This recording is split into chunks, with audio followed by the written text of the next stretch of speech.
Hey there everyone, this is LifeRick. Today I'm going to do the B20th floor quest that I still have not done, and touch down on the 6th Stratum. That's it. So if you don't want to see me do these old quests that should have been done before I beat the progenitor, but I didn't do, then you can go ahead and leave. And it involves these 3 quests. The bird pair, mooning over the clover, and Eval's Hobby 2. Eval's Hobby 2 was actually a quest that I just decided to ignore for a while. It wasn't actually important. Also, sailing the reverse skill, I had got no new items available or anything, so I just sold it off screen. So let's just pick up all of them, since this one has an unlimited time limit, and this one has an unlimited time limit, and it starts the moment you touch down on the moment you use the teleporter to the 4th stratum or beat the gatekeeper and go down the floor, you know. The moment you touch the 13th floor. And essentially, you gather items. That's what that one's all about. You get more than 45 items, you clear it by a long shot, and you get 2 of each mist. Which is overly convenient, actually. Moving over to Clover gives you luck books. I'll go over more of this quest as we're doing it. But essentially, a little kid, an overprotective parent, and a little kid. So, get that down. And then we get to face the bird pair, which gives 10 grand.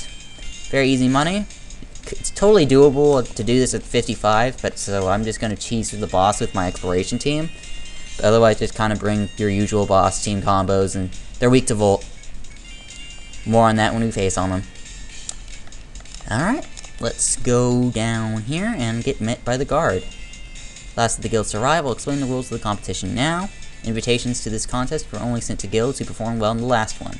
Mr. Eval's request is that you compete to collect as many materials as you can. The contest will take place in the 4th stratum. Your skills in harvesting will be tested. There is no time limit for this contest. Come back with at least 5 items to qualify. Your entry will not begin until you reach the 13th floor, and you must stay in the 4th stratum. If you leave the 4th stratum without collecting 5 items, you'll be disqualified. That's it for the rules. We are looking forward to your fruits of your efforts. If you're running a farm team, this Eval's Hobby Quest is a breeze. Otherwise, mashing against monsters until you have about 45, 46 items is actually not half bad idea to get EXP. Guys, favorite, but you took the bird mission. Oh no, I took the bird mission. And he was about to take care of the bird mission. Man, we should let him take care of the bird mission. But no. Apparently, birds are attacking tourists, and we need to save little girls. So, let's do this. Let's get started. Go straight to the 1st floor.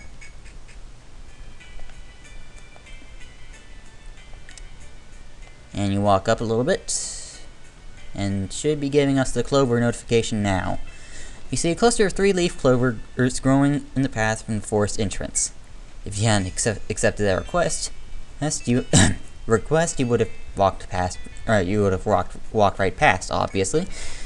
If you then see a boy desperately searching for something in the clover on the ground.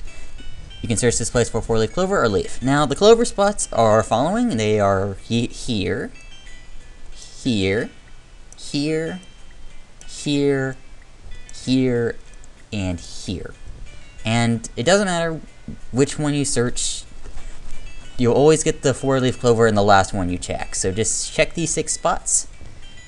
And here's the typical message for failing. Place is full of 4-leaf clover. Search for 4-leaf clover. Yes. You ignore the people glancing by, even though it's 7 at night. And you didn't find it. And you will repeat this process 4 more times. Okay.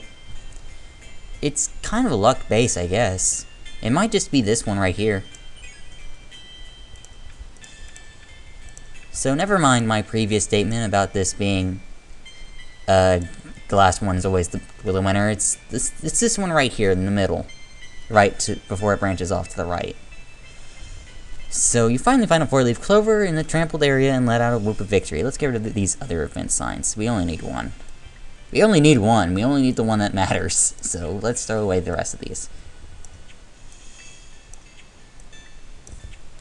Clover in trampled area and let a whoop of victory. As you joyfully reach for it, you sense something watching you from behind. The boy who had been here is staring at you. You can ignore him or leave the 4-leaf clover here. Now to get to better reward, say no. You nod at the boy and walk away without saying a word. You're unable to officially complete the quest, but you can report what happened. If you just grab it, you only get 1 lookbook, but if you do this, you get 2. Well, yeah, we may as well do the bird quest as well while we're here, right? So every normal encounter during the bird quest is going to be replaced by this set. A large bill, better than normal, drops nothing, and the typical peach crow from the 5th stratum. Now, typically, you can just auto through these fights, just know that they're weak to volt and just not really care, and that's exactly the attitude I'm giving. The large bills are the exact same, pretty much almost the exact same stats as the peach crows right next to them. And essentially you can kind of guess why they're both here. Give you a hint, it might have something to do with bird mating. So you go up here and you're going to find the king and queen, which have several different names that is obviously going to be in the tags. So yeah, and this is the only set you run into. Sometimes you run into 2 large bills and sometimes you run into 2 peach crows, but otherwise nothing to worry about. And this large bill you face here is not in the Monsters Codex. At least I don't think. I think it'd be pretty big bummer if you never ran into the thing. Especially since it's not required to face them in order to face these 2. And you come into a clearing in the forest when you see 2 gigantic birds nesting together. The birds coolly turn to stare you down. They appear to be a mating pair. These monstrous lovebirds must be the target of the request. Attack them if you dare. Now, if you actually did not walk on these 2 steps, you would actually have no idea that these birds were even here. You would not have even known. But yes, if you were wondering where the birds are, they are in this old B2, B3 room that I ran through in the 2nd episode. So, go over, move on. We're going to face this one first. We're going to face the Avian King, and the other one starts with an M, and I don't even know it, so I'm not going to bother. I'm just going to start by setting up protect orders for both rows, attacking, either charging, boostioning, and primal drums. Really, I don't think this fight is a problem. You should have, well, I'm supposing if you do this at the appropriate time, this will definitely be a little hard. But for me, this is going to be a cakewalk, and I feel kind of bad. So I'm so sorry.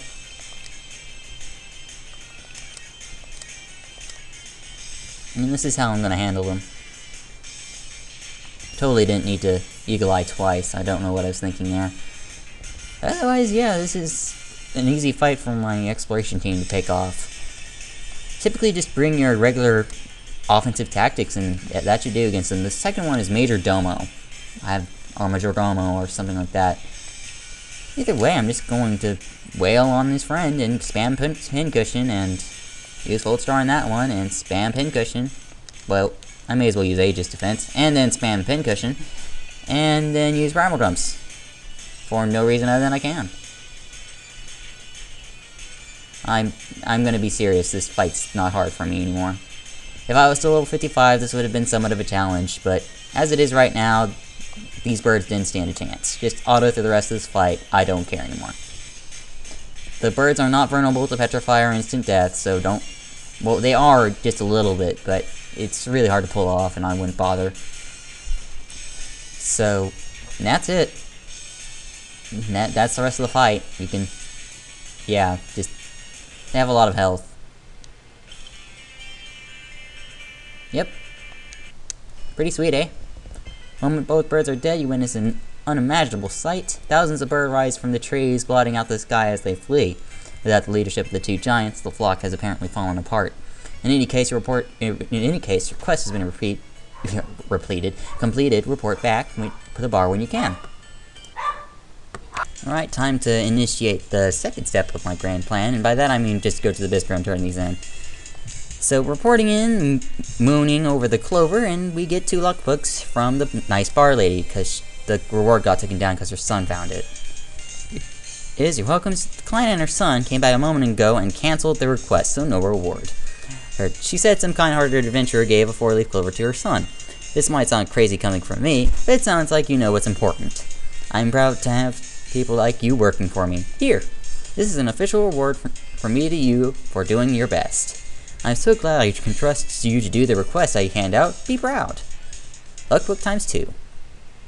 By the way, the thing she just said is what she always says when you turn in your second to last quest that you turn in.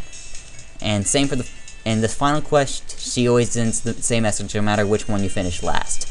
And, well, after the typical quest string, then she'll say one last thing. But that would be after we complete Eval's hobby. So, we'll just turn this in. Get our nice 10,000 in reward. We're back, exterminated the birds. Big guy from the guild left a reward here for you. Never seen so many birds at the same time in all my life, I was so surprised. Then all the birds flew all over the city and showered us with crap. Even more surprising. Oh, I didn't read that during my test recording. Ooh, man. Just bird crap everywhere. You can just kind of image it in your head and it's funny. Quest for you now. Here's the mop and bucket, so if you... Hey, come back here. Our characters are so mean. Oh, I don't blame them though. Alright, let's go do Eval's hobby quest. And here's how I like doing Eval's hobby quest. Let's start by going to the firm and selling off any useless crap I may still have on me. Like this garb. I know I'll never get it again, but it's not really useful anyway. A lot of these are just worth keeping. Yeah, a lot of these are worth keeping, so I'll just hang on to them. And just store them away, and I'll be sure to retrieve them later. Store all of these things. Should be about 35. Let's see. Yeah, 34. And then we go over to the Explorers Guild and you fetch your farm team. I don't care who you are. If you have a farm team, this makes this quest ridiculously easy. If you don't have a farm team, this quest is still ridiculously easy. So, grab your farm team. That would be these guys, just straight down the line. And go to town. This is the easiest quest in the century. I'm going to enter with no items on me. Even though you only need 46 to finish, I want my monies. So, yeah. Let's go to the 4th Stratum and just take your farm team and go to town. Go to town, man. Reach the B13th floor where the collection competition is set to begin. All the guilds that did well in the previous competition are in the area. Now put the knowledge skill you've gained through your exploration to use. Now the Pale Horse is the first place winner if you don't do this, showing how they like having... Well, you realize the Pale Horse has a farming team. It's essentially that most of their teams consist of farmers. You learn this because you get one of the sea quest missions involves them. That's how you know what they're composed of, and that's ridiculous, by the way.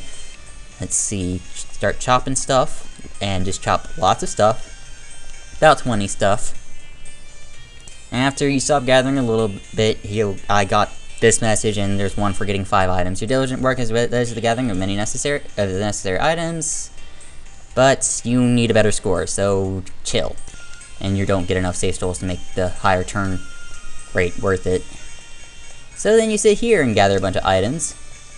Yep, pretty boring process, I know. That's why I took the previous one to pause the recording and itch my nose. Man. Just sitting here, collecting items, letting Keynotes do all the work, and then it gives you a message saying you can report in now because you have like 35 stuffs, and you can get 2nd place if you want to. And I'm like, nope, I want 1st place. So you continue gathering your items, and then you're too exhausted to continue, and you're like, great. That didn't take too long. Set up on our save stall. Okay. As I've said before, you can face both Ken and Sheeran. They're circling the E2F2 area. I don't know if Progenitor responds. I don't think I've spent 2 in-game weeks yet, so we'll see if Progenitor responds or not. I think he does. I hope he does. Because that Abyss Crystal sells for a lot, and he gets a lot of EXP. So, that's the main reasons I want him back. Oh, I don't care about save stall anymore. So then you come down here, and you mine another 20 items. And once you reach about 45, you'll get another message saying you've definitely won, get the rest is pointless. Yeah, so... yeah, you could do that, and... yeah, it tells me, yeah, gathering's pointless, but I want my money, so... I'm gonna continue doing this. For more stuff. Yep. Pretty boring process, isn't it? This is what farming is like. And this actually will give me a decent cash payout, too. Go to market. Looks like all the surviving guilds have made it back. And now for the rankings. Number 3 is the War Harvest team that you will never see again. Number 2 is the Pale Horse team, which you will also never see again, unless you do Sequest. And then there's number 1, is me, with all 60 items. Yeah, the item gathering points make this ridiculously easy. Mr. Eval's rewards have been delivered to the bar. Now, of course, I can't carry the rewards if I'm carrying all 60 of these stuff. So let's just sell this and get items that I should have gotten a long time ago. I didn't really use the 4th Stratum gather points that often, if you couldn't tell. That or I just didn't get enough of the rare items. Either which way, nothing left to sell. Then you go to the distro and you report this in. Get do Eval's Habits, and now this says the reward is cut mist. If you do the bare minimum, you get 1 cut mist. However, if you do the maximum, 60 items, you have to do all. If you get all 60 item slots, you are given this. Won the competition, so surprised, I thought I'd die shocking. So strong and skilled, you're totally on a roll. Perhaps my endless stream of fetch quests and monster hunts has paid off. This is her final message. Perhaps my endless streams of fetch quest and monster hunts have paid off. This lampshades so much, it is not funny. That was a joke. Okay, don't be looking at me like that. In either case, your reward is a job well done. Take it and be proud. And you get 2 of each mist. If you get 60 of the items, I think it's actually 55 to 60 items, you get 2 of each mist.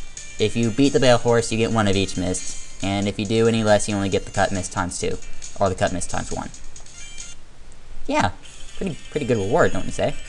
So all my level 20 farmers just leveled up to 21. I'm like, OMG, what do I give them now? And I'm like, okay, maybe I should finally give them Rain or Shine, since the 6th Stratum is going to kick their face in once we start getting far enough in it. So may as well get each of them 1 level in Rain or Shine. Maybe if they ever level up again, they'll get a 2nd level in Rain or Shine. But otherwise, yeah, the farm team is pretty much done in the leveling department. They all have max Tansu Jutsu, and they all rock. So I guess that leaves one last thing, and that's to touch down on the B20 first floor, which would be the 6th Stratum. So let's go get the exploration team, and I'm gonna see you guys when things get important. You know what? I'm bored and I want to talk about something. I've gotten E3 and Odyssey 2. I gave E3 and Odyssey 2 to myself for Christmas. Bought it off someone from Amazon, and I'm really liking the game so far. I'm on the 4th Stratum, about halfway through, and I've met a lot of familiar enemies that have been around in this Stratum, so that made me happy for one, even though it was meant to be the other way around. I was supposed to play 2 first, but of course I play 3 first. E3 and Odyssey 3 has been my first, and it's still my favorite E3 and Odyssey game for right now. I want to see if E3 and Odyssey 2 will change that for me. But anyways, the 4th Stratum in E3 and Odyssey 2 is so pretty! Wow, Falzer, you were right. Falzer, it's either Falzer or your neighbor, I don't remember. But either way, I'm having a lot of fun with E3 and Odyssey 2. E3 and Odyssey 2 is giving me a lot more problems than this game has. For example, took me 3 times through Cilia to get past her. She is just a rape machine. And compared to my 2 tries against the Gatekeeper and Gatekeeper's general easiness, it's just really, wow, the game's giving me a hard time such early on, where E3 and Odyssey 3 didn't give me a problem until this Stratum. So that's insane already. I want to see if I can even make it through the main game of EO2. That'd be great. So yeah, I'm really liking it. I'm recognizing characters from E3 and Odyssey 2. I'm recognizing enemies from E3 and Odyssey 2 that were in this game. So I'm gonna stop dribbling on that. It's just, anyways, I'm having a lot of fun on EO2.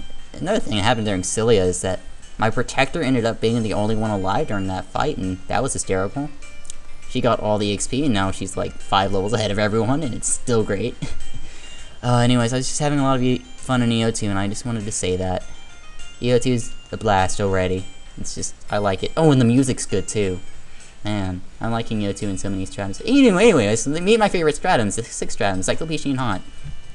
I always say Cyclopedian, not Cyclopean. Get over it. As you emerge from the porcelain forest, an unbelievable sight meets your eyes. The forest in this Stratum is alive and writhing around. To reach the Stratum's end will test your focus and skills as an explorer like never before. You nod grimly, prepared for the worst, and completely resolved to master your control completely. This is around 6 Stratums when I recommend going from 70 to 80, or 60 to, or the last 60s to the 70s. Anyways, whenever you reach 70, try to beat a dragon if you can to raise the level cap, because 6th Stratum is like the perfect time to start bolstering more levels. from the bonus. It's just... Also, the enemies are hard, and you may want more skill points to deal with them. Otherwise, your team should be fully equipped to deal with these enemies at level 60. Level 60 and level 55 can both easily start handling these enemies. It's just might be a little difficult at 55, but it's definitely doable at 60. But anyways, look at the art. You can see tentacles in the walls, the trees are going everywhere, the floor is treetop, and you're wondering why your characters aren't falling through. It's just... Also, not to mention the creepy ass music, which is in my favorites. Oh, the irony. It's been in my favorites for like months. It's really... Stratum's insane. Now, if you haven't reached the Elder Dragon yet, you're gonna get a nice text box saying, "Hey doofus, go sea questing, go do the sea stuff." And so you nod and go like, "Okay, fine, I'll go do the floating island stuff maybe later." But anyways, I'm gonna save here. And hey guys, this has been LifeRake. As always, I thank you for watching. Next time I'm going to start the exploration of the 6th Stratum, and I'm going to see you guys then. Bye!